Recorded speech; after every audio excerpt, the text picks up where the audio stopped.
Good morning, good afternoon, good evening, wherever you are and whatever time it is. I hope you are having a good one. Welcome back to House Flipper 2 with Rash Decision. If you enjoy this type of content, please leave me a like, subscribe, and maybe even a comment to let me know. Enjoy the video. Ladies and gentlemen, we are back from outer space. Well, I mean Georgia. Georgia's in outer space, right? Is that how that works? Anyway, I'm back from our business trip. And we're recording this episode for Friday, I believe. Yes, Friday is when this one's going to come out. I have to keep track of my days because it takes me 5 or 4.5, sometimes 5 hours to get there or back. And it's kind of frustrating sometimes. But anyway, I feel like I'm giving more and more context to where I am in the real world. I really don't care if somebody knows where I am. I just don't want to. I want to avoid someone knowing where I am unnecessarily, I guess is the best way to put it. So I guess if you put together the clues, you could probably figure out where I am, like within like a few dozen miles, I imagine.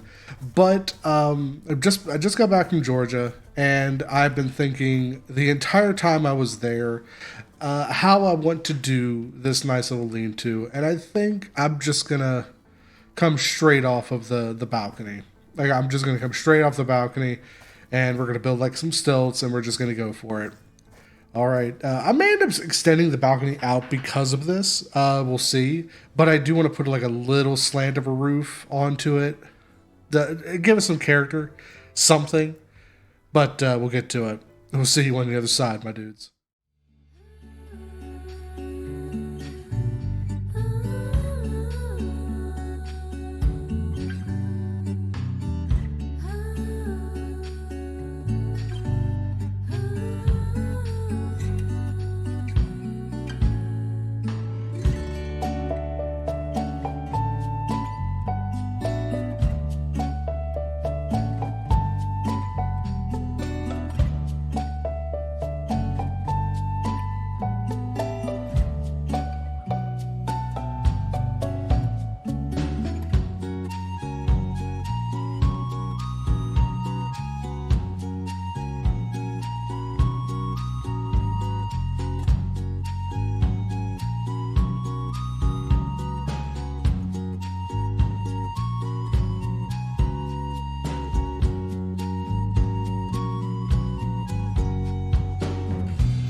Well, I think that's actually going to do it for this episode as well as this build.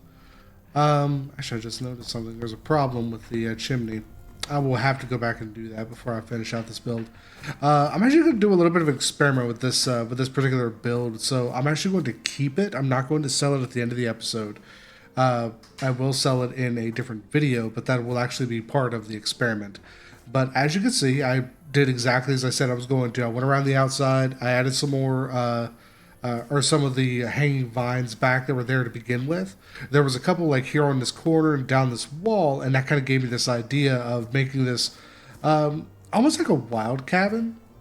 Like it's been here a little bit longer, but it was like restored like years ago, and then we just came back in and restored the interior. That was the idea I went for, and of course I wanted to make this back here seem like a more recent addition. So of course it doesn't have any of like the wild growth or like the hanging creeper vine or anything like that. It kind of just has everything bare, and it just looks like it just sunk the poles in the ground and started building.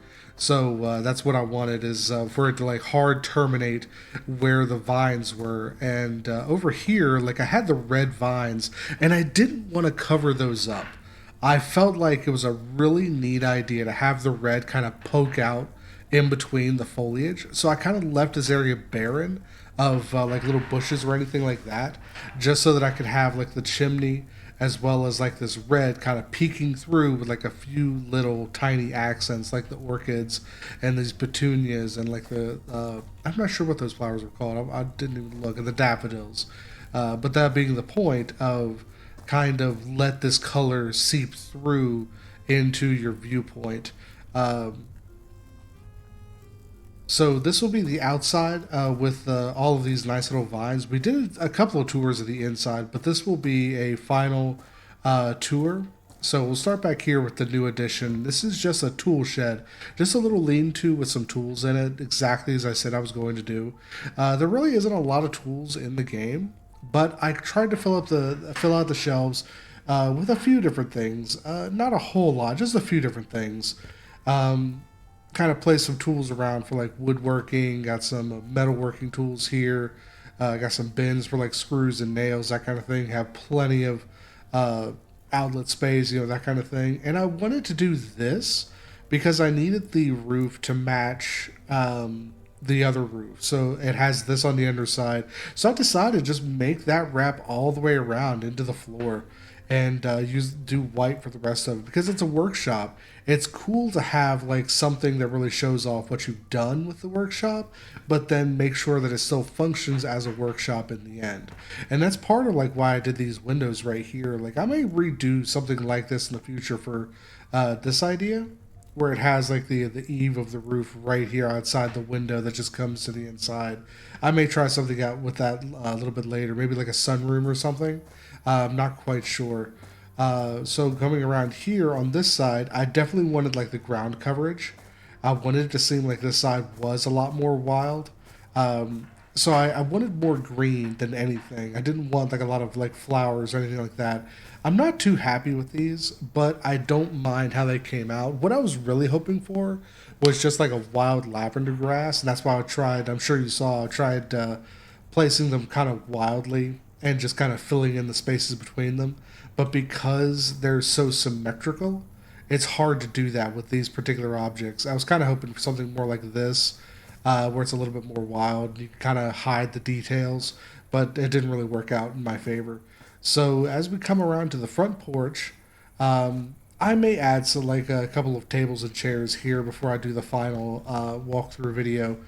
But here on the porch, this awning had to be uh, just about built completely by hand because there was something. There was like the little post poking out, but I had to move most of them and I had to redo a lot of it. So you can just about say that I did this awning by just basically by hand.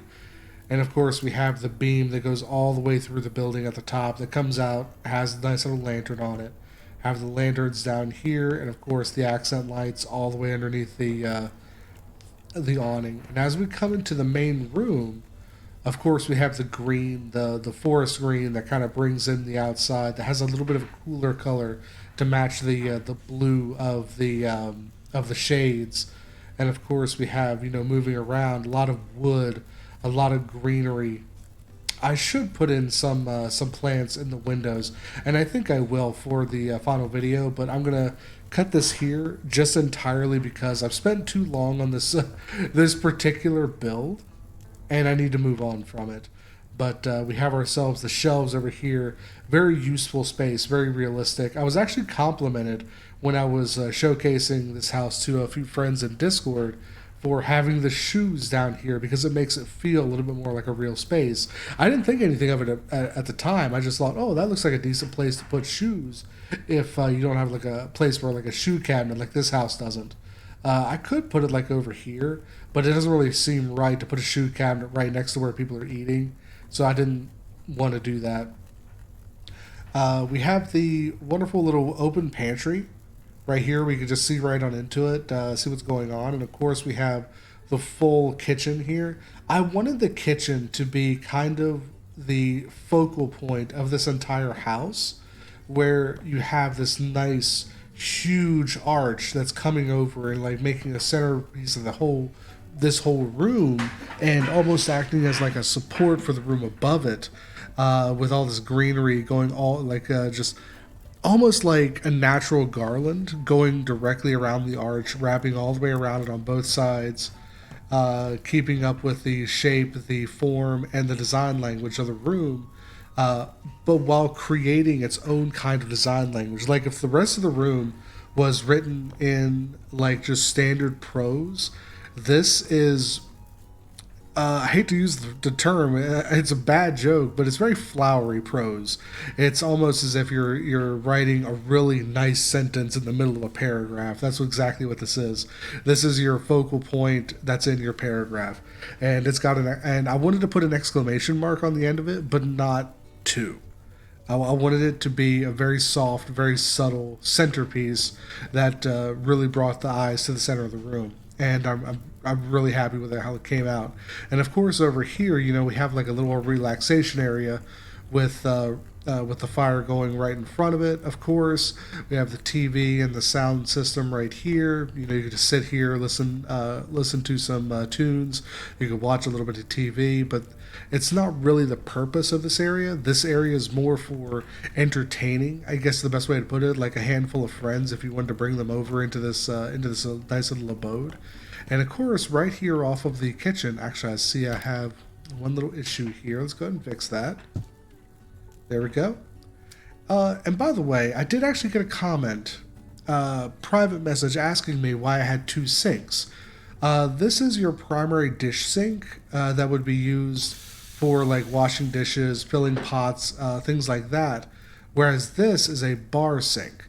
It's really meant more for filling pots than the main sink, but I didn't really place it close enough to the stove for that. But this was more just a because I could kind of situation. I've always wanted to put a bar sink in one of these houses, and I did it just because I could.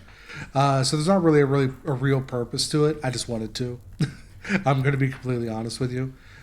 So as we move into the bathroom, of course, the bathroom has this nice, wonderful arch as well, and this one I made into a real big focal point of this bathroom because it has this recessed area for the shower that makes the shower feel like its own separate entity from the bathroom, even though the bathroom does feel like it has this cohesion to it.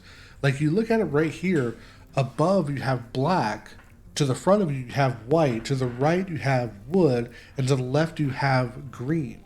So it feels like all these different aesthetic ideas that kind of got jumbled up, but then they end up working really well together because they're brought together by, little hints of brass on both sides. The white kind of flowing into the ceiling, the wood being repeated over here, and the door being repeated over here in the window. The green just acting as an accent color for this nice deep aged oak. So it all kind of works together. I'm not going to say it's perfect. If I were to rate this house on a mod review Monday, I would have a few issues with how I did this, but because I did it, I don't really have a great recommendation of how to do it better. More because I would be biased. So I would leave that to someone else to say, hey, you could do this to make it better. I'm actually going to look at this because this thing right here, aha, it did finally fix itself here. So I'm actually going to sell this one. I had a problem when I was placing those in, I believe it was the last episode, where it bugged out, and one of the units I had flipped it around, and it got stuck. I guess in the wall here. I'm not quite sure, and I couldn't interact with it anymore. But I'm glad I was able to get rid of it. Uh, so the shelves I had intended to put like little potted plants and things like that on, but because that one bugged out, I decided to just give up on it. But the shelves were in fact intended to match the chairs. So I'm sure you can see that when I stand like right here, the chairs match the shelves, and it all kind of contrasts away from the fireplace because the fireplace has this concrete color as well as this green granite going on. So it kind of sets itself apart from the fireplace, but again, it still all has this nice cohesion that works together because you see the same design language throughout the rooms, throughout the building. And then of course we have the stairs that go up. I didn't quite know what to do with this wall. I knew that I needed something on it, but I wanted something that wasn't overly eye-catching while still being interesting. So I stole an idea that I've used before in a couple of other houses, where I just did like the black frame with like a solid black ink painting. I'm not sure if we call it a painting at that point. I guess it would be a pen and ink art piece, wouldn't it? But took an art piece, put it in a black frame, put it on the wall. It works perfect for what I needed because it helps you follow up the wall. You have a nice little piece of red down here that kind of helps to ease the transition. It doesn't make it seem so harsh where there's just nothing there. It gives you a little bit of something to kind of move up. And this would also have a little bit of utility to it as well, because leaving this bare, especially with the fact that there's an empty void underneath it, stepping down on this particular corner would probably be very loud. So putting something like this here that can absorb your footsteps would really help in this kind of situation to keep it from echoing or causing a lot of noise when you're coming up and down these stairs. So as we come up into the loft, of course we have the open beams that kind of go across, and they act as the primary focal point of the room. But then the room itself has a lot going on with it. We have both wardrobes flanking the bed. The bed is all of it is placed exactly so that the wall kind of works well with it. And of course, on this side, the wall is asymmetrical, so we kind of had to work with it being asymmetrical. The door makes this side look heavier, so I added this little open banister, I guess is the better way to put it, on this side to make this side look equally as heavy. But it actually ended up looking kind of interesting. Instead of looking heavier, it looks symmetrical for different reasons. And a large part of that I can't really explain, but I feel that it is because I'm using a different type of wood on this side. It makes it feel like it's an extension of the floor, as well as this piece of furniture right here. It just feels like another piece of furniture that is going in place, and it feels like it should go in place there. So we're just going to be very happy to leave that there. And of course here we have more of a private area for watching TV here. And at first, my plan, I'm sure as you saw in the previous episode, was to put like a study right here, a small study. And I had thought about putting like a bookshelf on this side and having like the desk over here, kind of looking down over the stairs. But then I realized that it was a better place to put the TV so that I could have like a full-size couch along this wall, because I can't put anything on this wall. So having something that's big and takes up a lot of space actually helps in this situation. So having this nice big sectional couch with a TV across works out in my favor because it means that I don't have to worry too much about what's on the wall, although it could really use something there. I really can't do anything about that. I'm kind of sad about it. I would like to have something where I could like dangle maybe like some garland across it, but even that wouldn't really work. So I'm not going to worry too much about it. I'm just going to leave it as is and not lose any sleep over it, I guess. And of course, as we move over to like this area with the I guess it really would just be a iron stove, wouldn't it, or like a wood stove.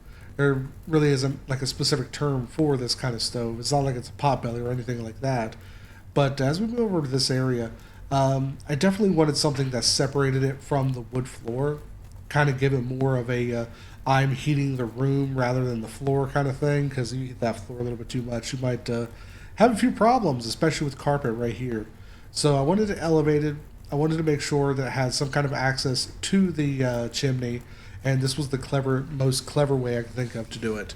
Um, to the right, we have what became the study. Instead of doing a bookshelf, I just did this nice little corner desk that goes right into this wall.